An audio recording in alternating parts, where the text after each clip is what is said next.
Well, yesterday was Veterans Day, so let's talk a little bit about that, and let's talk about post-traumatic stress. That's coming up on today's Hot Zone. This is the Hot Zone. Engaging with the news in a whole new way, international war correspondent Chuck Holton brings insight into areas of crisis and lets you help those affected. Hello, folks. I'm Chuck Holton, and this is the Hot Zone podcast. I hope you've been watching some of our previous episodes because we had a lot of good stuff coming out of Syria. Yesterday was Veterans Day, and I got a lot of well wishes from people and a lot of people that wrote to say thank you for my service. And I really appreciate that. That's very nice. Although it kind of makes me uncomfortable because I don't really feel like my service was that much of a sacrifice. I feel like I got more out of the time I spent in the military, my service to our country, than I put into it. And indeed, when it was time to put in for service-connected disabilities and all that sort of thing, even though I actually had a broken ankle the day I ended my time in service in the military, I've never even registered with the Veterans Administration or anything like that, just because I feel like that's what I signed up for. And I pledged my youth, I pledged my health to the country, and in reality, I'm in pretty good shape for a 50-year-old guy, considering that I got out of the military literally 2 inches shorter than I went in. That's not a joke.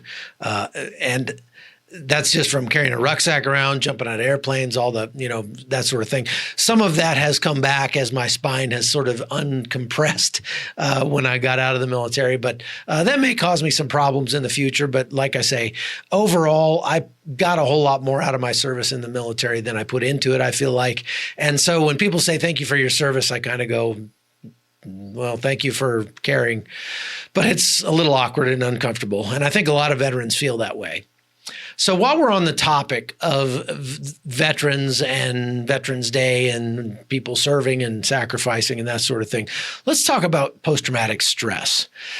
And I want to open up a little bit and just tell you a little bit about what's going on with me, my story, and that sort of thing.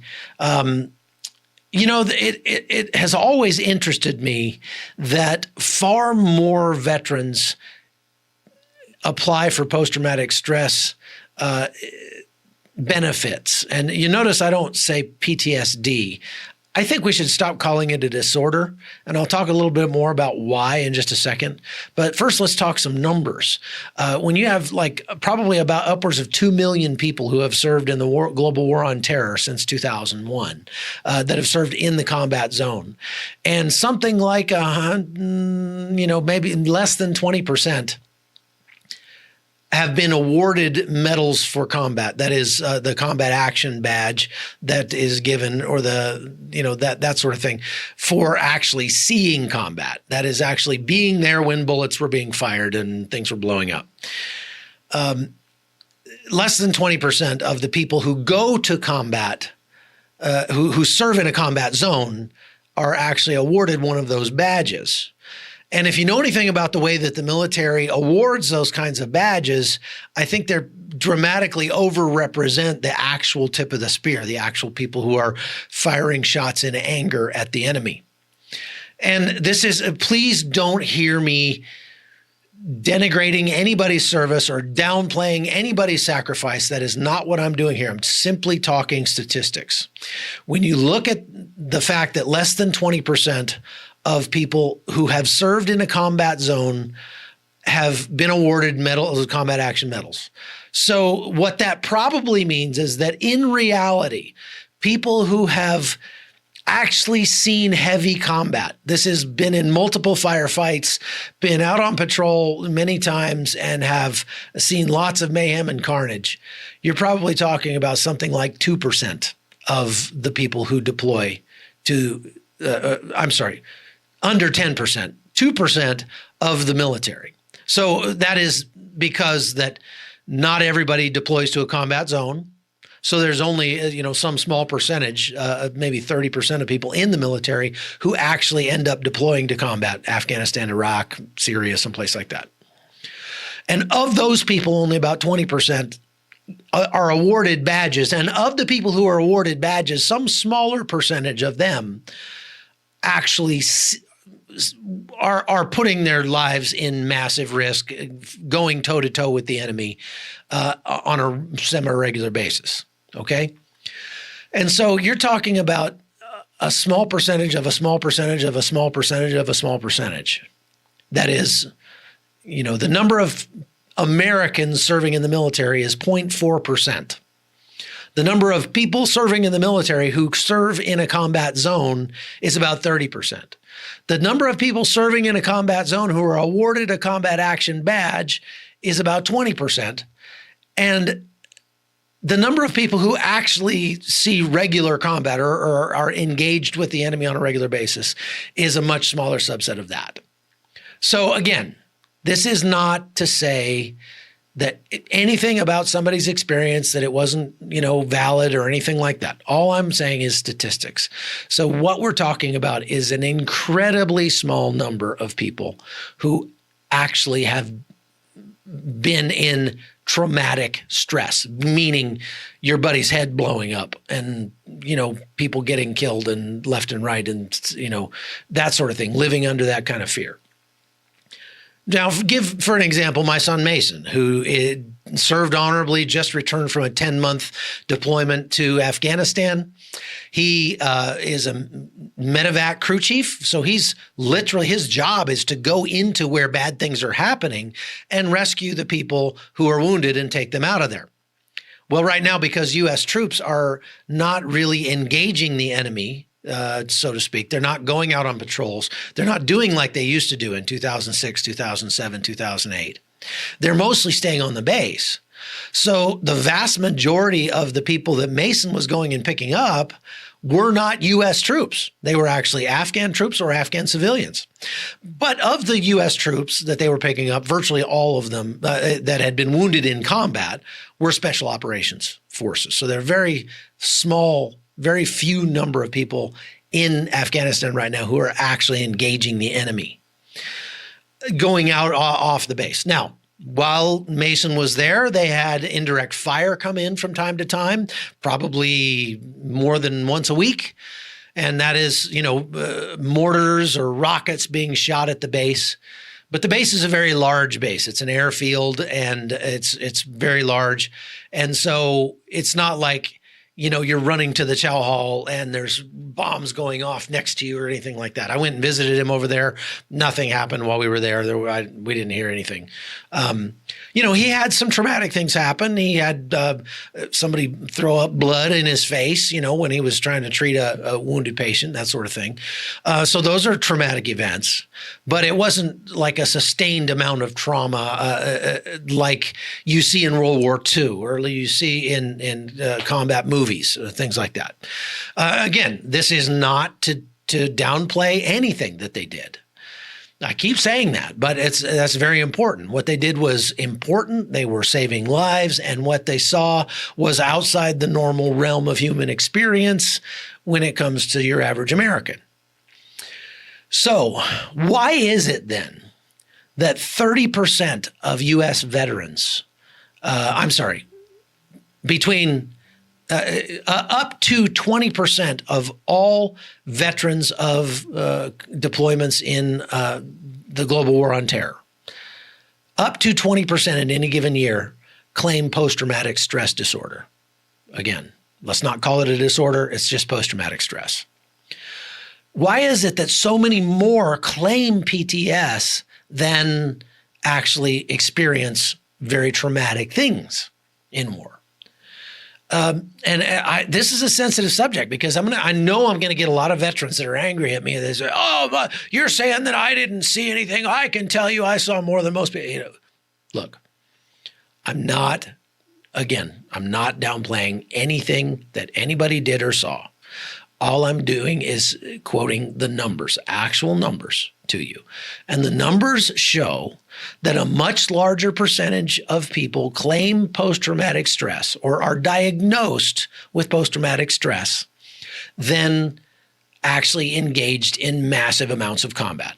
The kind of combat you would expect people to come back with post-traumatic stress, suffering from post-traumatic stress from the kind of combat you see in the movies. Okay, it's a very small percentage. And if you're one of those, thank you. Thank you for enduring that. That's great. Look, I'm one of those people, okay?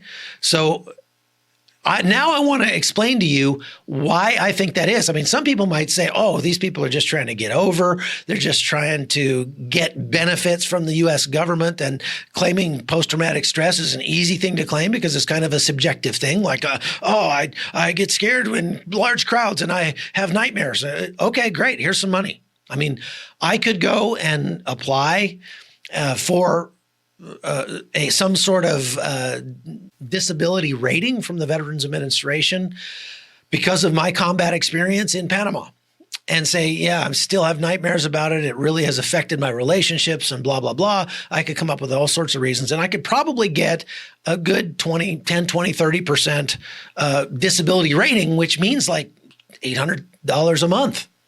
I mean, why not? It's a tax rebate, right?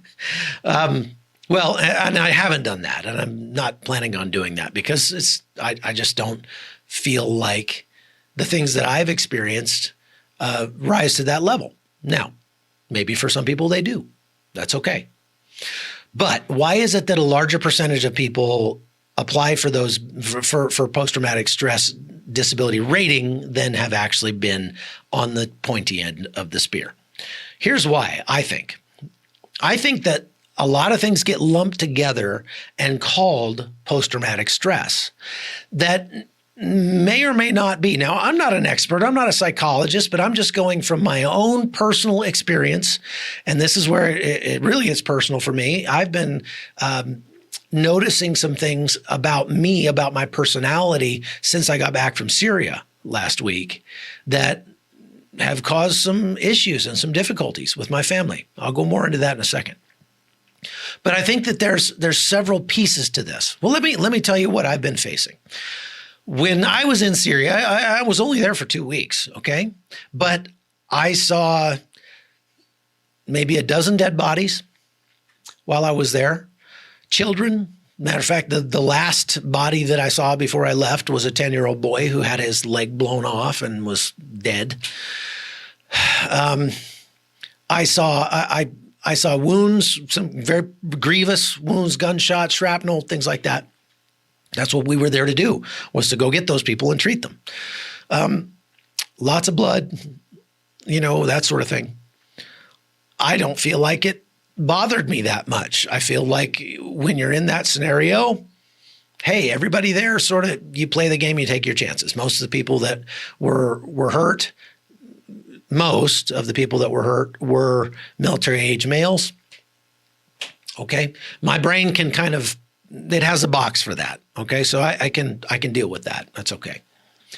However, when I got back, I've noticed some things that I haven't noticed in a while because, as you've probably figured out, this was a much more intense trip than my normal trip. And my normal trips are often pretty dangerous and scary.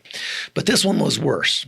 And part of it had to do with the fact that we were right on the front line experiencing combat, actually getting shot at. I personally was shot at by a sniper the second to last day I was there, missed me by about 6 feet. And that's not a good feeling. We survived a near ambush. That's something I never experienced even when I was in combat in the military, in the Rangers. A near ambush is pretty scary with machine guns kicking up dust all around. And although I was in the vehicle, I was watching my buddies, running away while bullets were skipping off the pavement all around them. And that was pretty traumatic. That was pretty stressful, Having to listen to the drone go overhead was probably the most stressful thing we had to face. There was just a drone overhead every 20 minutes or so all the time while we were out there. And you'd look up and you could once in a while you could see it, and you could see the bombs on its wings, and you'd just wait for that thing to let loose a bomb on top of you. And indeed, a couple days after I left, that actually happened, and one of the Free Burma Rangers was killed by the Turkish drone strike. So that's something I've never had to face before. I've never really had to face a threat from the air that's sort of ever present and is just there all the time, day and night. And you just don't know, like, how do you run from that? You don't. You just don't know when your world's going to explode. And that's a stressful thing. So when I got back, I've noticed that I've been a little short with my family. My wife took a wrong turn the other day when we were going to a banquet, and I just blew up like, what are you? Did you forget that the parking lot's on the other side of the building? Like, what's wrong with you? I don't talk to my wife that way, and she didn't appreciate it, as you can imagine. And that was wrong for me to do. But as I thought about it later on, as I sort of processed that, I realized somebody mentioned, hey, maybe it's PTSD. And I was like, yeah, right. I don't get PTSD. Not me, not Chuck Holton, But then as I thought about it, I thought, it's not exactly post-traumatic stress. It's more the fact that when I'm in that environment, when you're in a combat environment like that and things are just life and death, when somebody makes a mistake, it could literally get people killed. And so this is not time for the typical corporate, hey, could you go ahead and maybe next time, it's not like that. That's messed up. Don't do it again. Make sure that's fixed. Okay. And we don't have time to beat around the bush, and it's just a totally no slack environment. That's just how the military is, and that's how the Free Burma Rangers is. And there was actually one time while I was there that I got yelled at because I was talking on the phone while we were on a mission. And look, I can't afford to have my attention distracted when I'm on a mission, and I was completely in the wrong there. I would have got after one of my guys. If one of my sons had done that, I would have gone after him. So I was totally in the wrong, and I admitted it. And Dave Eubank came to me and said, that was messed up. Don't do that again. And I said, you're absolutely right. So when you come from an environment like that, that's just no slack, it's all men, there's none of this soft little, we got to be careful about each other's feelings and that sort of thing. You just say it like it is. And you come back to the real world where you have to be sensible and you have to be sensitive to people's feelings, and you can't just tell people they're screwed up and they got to fix it right now, especially your spouse. That's bad. Then it just takes a while for you to get out of that mode. And that's not necessarily post-traumatic stress. It doesn't really have anything to do with the stress of being over there. It just has to do with the fact that being in that kind of environment is a completely different lifestyle. It's much more Spartan. It's much less grace-filled. And it's just get it done. Mission gets accomplished. That's the only thing that matters. So then you come back to real life and you get all these intricacies and the little subtleties of relationship cues and, sexual politics between you and your spouse or whatever. And here you find yourself just going, blowing up. This doesn't make it right. It just sort of is. And it's still wrong. It's still something I've got to deal with. And I am. And I think talking about it to you is one way that I can deal with it. But that's apart from, I saw a guy get his head blown off and my brain is screwed up because of that and I'm going to have nightmares. That's a different thing. But it gets lumped in there with post-traumatic stress. And so it doesn't really have a name that I know of. So maybe we need to coin a term for that. If you can think of one, send me an email. But the other thing is that when you're in that kind of environment, it simplifies life. Life is just much simpler. You just try to stay alive and get the job done, and you come home and you get all this minutia that's, bills and relationships and your kids are talking back to you and crazy stuff. And you just go, it's just so complex. And it's actually, combat is so much simpler.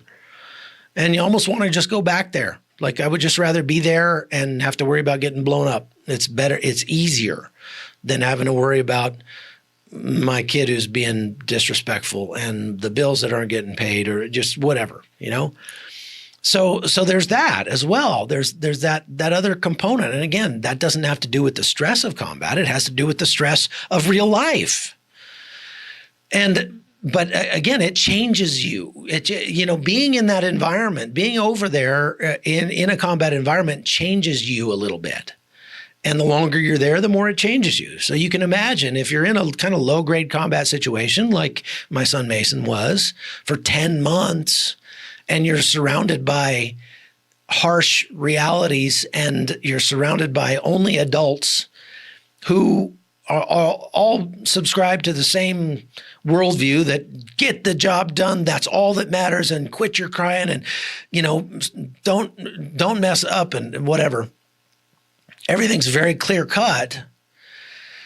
And then after 10 months of that, with, by the way, no children, no mom, no grandparents, no old people, all those things that sort of soften the society for us in real life.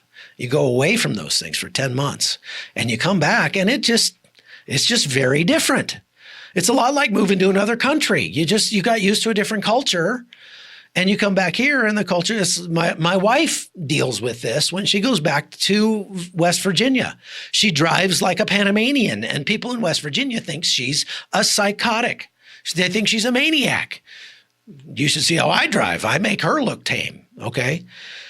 So it's not, I don't know that you classify that as post-traumatic stress. It's just culture shock. Maybe that's what we should call it, culture shock.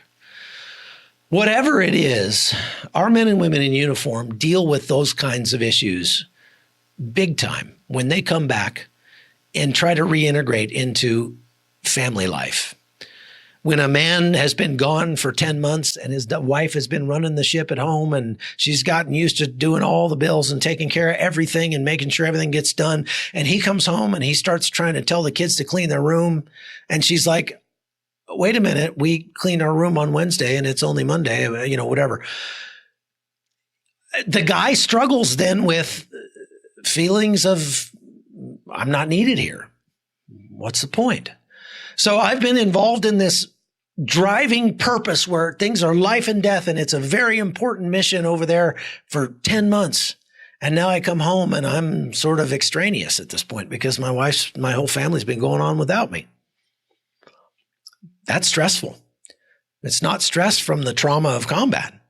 It's the stress of reintegration into society. And so all of that gets lumped together, and I think it shouldn't be. I think we ought to recognize it for what it is. And so if you have a loved one who has been deployed and is acting a little strange and doesn't like to be in crowded places, or has trouble sleeping, or is prone to outbursts, or is being sullen and withdrawn, understand that some of that is not because they've been murdering people and they've been blood and guts and veins in my teeth and all this kind of stuff over in combat. It's just a matter of they've come from a very, very different culture, and they have to get back to speed in the real world. And you can help them do that by just having grace with them, by recognizing it for what it is, by doing things to sort of grease the skids a little bit and kind of make things go more smoothly, talking about it, encouraging your troop, to your service member, to talk about it as well. The more I know, the more I talk about it, the better I feel. And the more I feel like, what it does is it helps my brain kind of get a box built to put those experiences in so I can make sense of them. Because when you see a little 10-year-old boy with his leg blown off and laying there dead on the stretcher, your brain really doesn't have a place to put that. And so it struggles to digest what you've seen. And so maybe the sleeplessness or the dreams or whatever is just your brain trying to chew that up, trying to digest it. And we can be grace-filled with the people coming back. And I would encourage you to do that, especially as we come out of Veterans Day. So that's all I've got for the podcast today. Thanks for watching, folks. It means a lot to me.